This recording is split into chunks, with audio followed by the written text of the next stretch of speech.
एक दूसरे की गीबतें ज्यादा करती हो, एक दूसरे की बुराइयों में लगी रहती हो, वह तकफुरनल आशीर, और दूसरी तुम शौहरों की नाफरमानी बहुत करती हो, शौहरों की नाफरमानी। अब बताओ आदमी बेचारा क्या करे। मेरे साथ भी हादसा होता है। एक बार मेरी बीवी ने पूछा मैं मायके जा रही हूं, चली जाऊं, पास में ही है।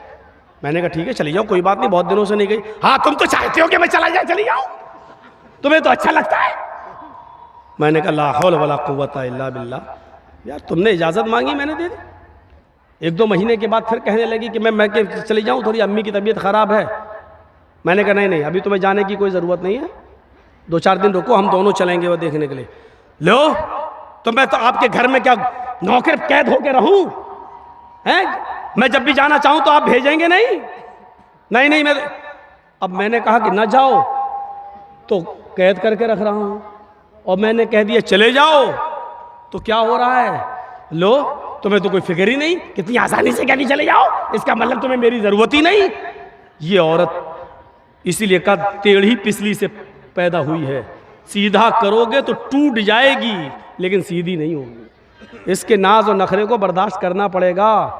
एक सहाबी का वाक़या बताऊं, हज़रत उनकी बीवी से उनको बड़ी परेशानी थी, तो वो अपनी शिकायत लेकर अल्लाह के हज़रत उमर के पास गए कि हज़रत उमर को कहूँगा तो हज़रत उमर डांटेंगे, मेरी बीवी को सही हो जाएगी। तो वो घर पे गए और दरवाजे को दस्तक दी। उधर से आवाज़ आई अंदर से, बाहर बैठो मैं अभी आ रहा हूँ। और देखा कि अंदर शोर हो रहा है, तो इसने कान लगाया सहाबी ने हज़रत उमर फ़ारूक के दरवाजे पर। तो क्या सुनता है कि उमर फ़ारूक की बीवी उमर फ़ारूक पर बरस रही है, ये वो तुम्हें होश नहीं, ये नहीं, ठिकाना नहीं, सब्जी कैसे आएगी, खाना कैसे। और हज़रत उमर जी जी जी करते चले आ रहे, जी ट्रेन आ जाएगा जी जी। अब वो कहने लगा लो ये क्या मेरा इलाज करेंगे, ये तो खुद ही इस बीमारी में मुब्तला है। वो चल दिया वहाँ से, वो चल दिया। थोड़ी देर में हज़रत उमर निकले, उसको जाता हुआ देखा, ए हज़रत इधर आओ, इधर। वो कहता क्या, इधर आओ। जी अरे तुम किसी काम से आए थे और बगैर काम के चले जा रहे हो, आओ क्या बात है? कहा नहीं कोई काम नहीं है। अरे कोई काम नहीं है क्या मतलब? कहा मैंने काम से आए हो, फिर कह रहे हो कोई काम नहीं है। कहा नहीं अमीरुल मोमिनीन, जिस काम से आया था वो आपके बस का नहीं है।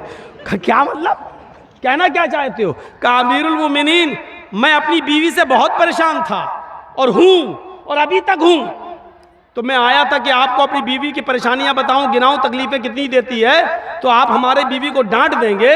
यहाँ आया तो देख रहा हूँ आप ही की बीवी आपको डांट रही है, आप अपनी बीवी को नहीं समझा पा रहे तो मेरी बीवी को क्या समझा पाएंगे?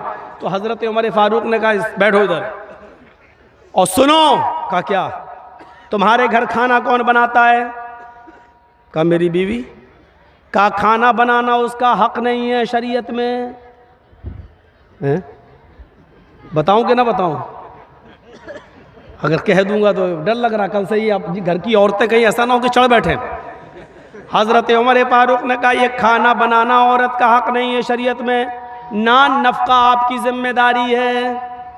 जब निकाह होता है तो उसमें मेहर मुतय्यन किया जाता है, लिखा जाता है इतना इतना मेहर अलावा नान नफ़का, यानी पकी हुई रोटी पका हुआ खाना खिलाना ये आपकी जिम्मेदारी है। लेकिन अल्लाह ने मेरी बीवी के दिलों में इतनी मोहब्बत डाल दी है कि वो घरों में बावर्चन बन जाती है, हमारे लिए खाना बना देती है। अच्छा ये बताओ तुम्हारे बच्चों की पेशाब और पायखाने को कौन साफ करता है? कहा मेरी बीवी। कहा ये भी उसकी जिम्मेदारी नहीं है, बच्चा आपका है, बेटा बेटी जो है वो बाप का कहलाता है, बच्चा पैदा हो जाने के बाद वो बाप का है, ये बाप की जिम्मेदारी है पेशाब और पायखाना करे तो साफ करे। लेकिन वो हमारे लिए बेचारी इस लेवल पे आ जाती है, हमारे बच्चों के लिए वो आया बन जाती है और वो उसका पेशाब और पायखाना भी साफ कर देती है। एक एक चीज गिनाते गए, एक एक चीज गिनाते गए। कहा जब ये सारी चीजें हमारी औरतें हमारे लिए और हमारे बच्चों के लिए कर देती हैं तो क्या हमारा यह हक नहीं है कि उनकी थोड़ी सी डांट सुन लें, उनकी जायज बात भी सुन लें? घर चलाना है तो उनकी थोड़ी बहुत डांट भी सुनो, चले जाओ। और आइंदा ऐसा मत करना। क्या तुमने अल्लाह के रसूल का ये फरमान नहीं सुना कि बीवी औरत जो है वो आदम की पिछली से पैदा हुई है और पिछली टेढ़ी होती है, उसको सीधा करने की कोशिश करोगे तो वो टूट जाएगी लेकिन सीधी नहीं होगी। औरत को सीधा करने की कोशिश करोगे तो तलाक ले लेगी या हो जाएगी, लेकिन वो बिल्कुल सुधरेगी नहीं। इसलिए थोड़ा बहुत उसकी कजी और कभी को तुम्हें बर्दाश्त करना पड़ेगा। जी आप सही कह रहे हैं। बेचारा चला गया। मेरी माँ बहनों, हाथ जोड़ के विनती कर रहा हूँ, ऐसा ना हो कि कल तुम ये कहने लगो अब खाना तुम बनाओ, मौलाना साहब ने कह दिया, ये हमारी जिम्मेदारी नहीं है। ऐसा ना हो। बहुत कम जगहों पर हम ये बयान करते ही नहीं है, क्योंकि आजकल औरतें गलत इस्तेमाल भी ले लेती है ना।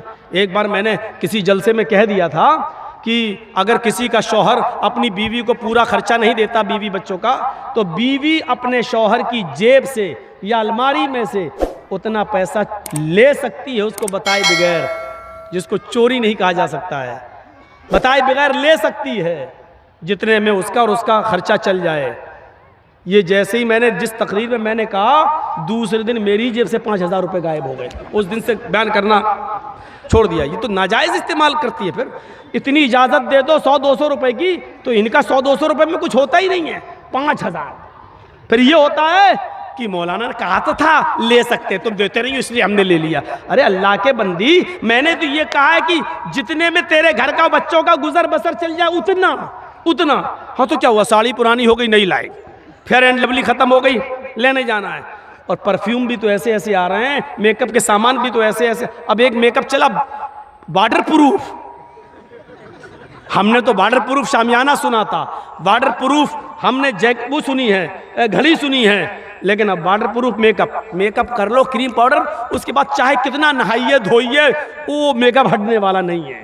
पानी वो वाटर प्रूफ मेकअप भी अब चलने लगे, और ये चलाना पड़ रहा है, क्योंकि बंदरियां भी मेकअप कर लेती थी, और जब उनका चेहरा धुलता था तो आड़ी टेढ़ी की तिरछी निकलती थी, तो उनके बच्चे भी नहीं पहचान पाते थे। इसलिए जरूरत पड़ी ऐसे मेकअप की जो टिका रहे उनके चेहरे पर, इसलिए वो मेकअप बनाना पड़ा।